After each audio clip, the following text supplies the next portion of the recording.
આજે ભરૂચ જિલ્લાના વાગરા તાલુકાના વિલાયત ગામમાં જે દેરોલથી વિલાયત સુધીનો બિસ્માર્ક માર્ગને લઈને ભરૂચ જિલ્લા યુવક કોંગ્રેસ દ્વારા આજે કાર્યક્રમ આજે આપવામાં આવેલો. અગાઉ 8 દિવસ પહેલે માર્ગ અને મકાન વિભાગની કચેરી ઉપર અમે હલ્લાબોલ કરીને તાળાબંધી કરવા ગયા હતા. ત્યારે ત્યાંના કાર્યપાલક ઇજનેર ડેપ્યુટી એન્જિનિયરે અમને બાંહેધરી આપેલી દિન 7ની અંદર આ બધા જ માર્ગની મરામત કરવામાં આવશે. જે નેત્રંગ વાલિયા અંકલેશ્વર હોય, આમોદ જંબુસર હોય, એ બધા જ રસ્તાઓની 7 દિવસ પછી આજે 8 ને 9મા દિવસે મજબૂરન અમારા લોકોએ રસ્તા પર આવવું પડેલું. ત્યારે તમે જોઈ શકો છો કે આ તંત્રો દ્વારા હંમેશાની જેમ પોલીસને આગળ કરીને કાર્યકરોને આગેવાનોને દબાવી દેવામાં આવે છે. ત્યારે આજે ફરી એક વખત હું મીડિયાના માધ્યમથી કહેવા માંગુ છું કે ટૂંક સમયમાં રસ્તાની મરામત ચાલુ કરવામાં જો નહીં આવે તો આવતીકાલે ટૂંક જ સમયની અંદર અમે ભરૂચ કાર્યપાલક ઇજનેરની તાળાબંધી કરવાના છે. હજુ સુધી નેત્રંગ અંકલેશ્વર માર્ગની મરામત કરેલી નથી. કરોડો રૂપિયાનો ભ્રષ્ટાચાર છે, એને ઉજાગર કરવા માટે અમે લોકો ભરૂચ આવી રહ્યા છે. ટૂંક સમયમાં કાર્યપાલક ઇજનેરની તાળાબંધી કરીશું. આજરોજ જ્યારે ભરૂચ જિલ્લા આખા જિલ્લાના રસ્તાઓ ખાડામાં ગયેલા છે, લગભગ 4 વર્ષથી આ બ્રિજનું કામ બંધ છે. પ્રી મોન્સૂન કામગીરી કરી નથી. ગુજરાતની સૌથી મોટી ઔદ્યોગિક વસાહત છે કરી આજુબાજુમાં લોકો વસે છે. સ્થાનિકોની ઘડી ઘડી રજૂઆત હતી, અલ્ટિમેટમ હાઈકોર્ટ વાળ્યું. ત્યાર પછી આને આ પરિસ્થિતિ આજે અમારા અહીંયા પહોંચતા પહેલા પોલીસ બંદોબસ્ત ખર્ચી દેવામાં, લોકોનો અવાજ ઉઠાવવા નહીં દેવામાં, આવું લોકશાહીનું ખૂન થઈ રહ્યું છે. આજે પોતાનો અવાજ, પબ્લિકનો અવાજ સત્તા સુધી પહોંચાડવાવાળા લોકોને પહોંચાડવા દેવા પડતો નથી. આવનારા દિવસોમાં જો આ કામ પૂર્ણ નહીં થાય તો અમે ભરૂચથી લઈને વાગરા સુધીની રેલી કરવા પર તૈયાર છે. આટલું જ કઈ નિમિષ. જય હિન્દ, જય ભારત. નમસ્કાર, ઇમ્તિયાઝ પટેલ, ભરૂચ જિલ્લા યુવા કોંગ્રેસ પ્રમુખ પદના ઉમેદવાર. મિત્રો, આજરોજ ભરૂચ જિલ્લા યુવા કોંગ્રેસ દ્વારા વિલાયત ચોકડી ખાતે ડેરોલથી લઈ અને વાગરા સુધીના જે બિસ્માર હાલત છે તેને આ વિરોધ પ્રદર્શન માટે આજરોજ વિરોધ દર્શાવ્યો હતો.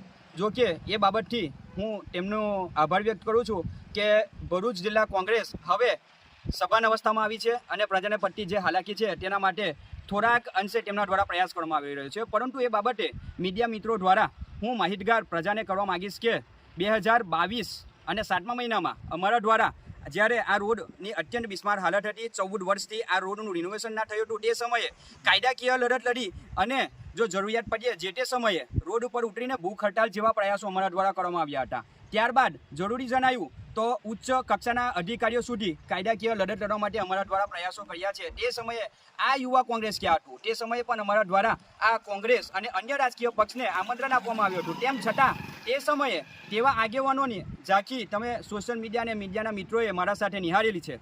તો હું ભરૂચ જિલ્લા જે પણ જાગૃત વ્યક્તિઓ છે તેમને એક નમ્ર અપીલ કરી રહ્યો છું કે સસ્તી પ્રસિદ્ધિ મેળવવા માટે ફોટોફોબિયાના જે આવા નેતાઓ છે તેમને તમે આવનાર સમયના અંદર સ્થાનિક સ્વરાજની જ્યારે ચૂંટણી આવી રહેલી છે ત્યારે જાકારો આપશો અને જે ખરેખર જમીની લેવલ ઉપર જે વ્યક્તિઓ સાચા અને ન્યાય માટે, હક માટે અવાજ ઉઠાવે છે તેવા વ્યક્તિઓને સહકાર આપશો.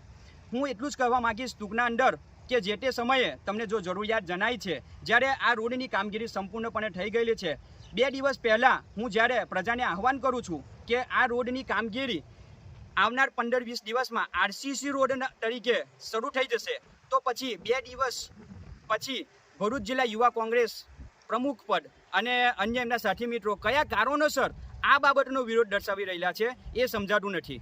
જો તમારે કામગીરી કરવી હોય તો આપણે જે માર્ગ ઉપર ઉપસ્થિત છીએ એ માર્ગ તમે જોઈ શકો છો કે કેટલા સમયથી બિસ્માર હાલતમાં છે.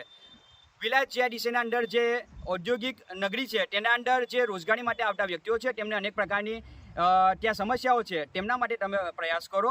ભરૂચ જિલ્લાના અંદર અનેક પ્રકારના જે રોડના રસ્તાઓ બિસ્માર બની ગયેલા છે તેમના માટે પ્રયાસ કરો. ખોટી સસ્તી પ્રસિદ્ધિ મેળવવાનો પ્રયાસ ના કરશો. ભરૂચ જિલ્લાની જનતા જાણે છે કે કોને કયા સમયે અને કેવા સમયે પ્રજા માટે અવાજ ઉઠાવ્યો છે.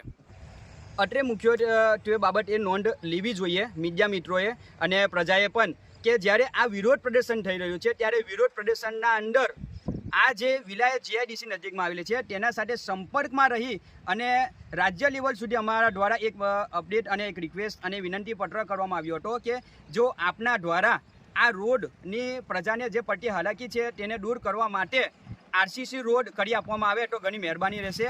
તેમના દ્વારા બાહેધરી આપવામાં આવી છે કે આવનાર 15 થી 20 દિવસના અંદર આની તાંત્રિક મંજૂરી આપવામાં આવશે. આ તમામ માહિતીથી ભરૂચ જિલ્લાના વાગરા તાલુકાના કોંગ્રેસ પ્રમુખ જે આસિફભાઈ છે, સુલેમાન પટેલ છે, નજદીકી પંચાયતના આગેવાનો છે, આ તમામ વ્યક્તિઓ જાણકાર હોવાના કારણે, માહિતગાર હોવાના કારણે આજે તેઓની અનુપસ્થિતિ તમે નિહાળી શકો છો. તો ભરૂચ જિલ્લા યુવા કોંગ્રેસ આજે અહીંયા આવી અને સસ્તી પ્રસિદ્ધિ જે મેળવી રહી છે એ કયા કારણોસર મેળવી રહી છે એ પ્રજા જાણે છે કે આવનાર 2 મહિનામાં સ્થાનિક સ્વરાજની ચૂંટણી પ્રારંભ થઈ રહ્યો છે અને સસ્તી અને લોક પ્રસિદ્ધિ મેળવવા માટેના તેમના દ્વારા તે હવત્યા થઈ રહેલા છે. તેમને પ્રજા આવનાર દિવસોમાં જાકારો આપશે એવી પ્રજાને વિનંતી છે.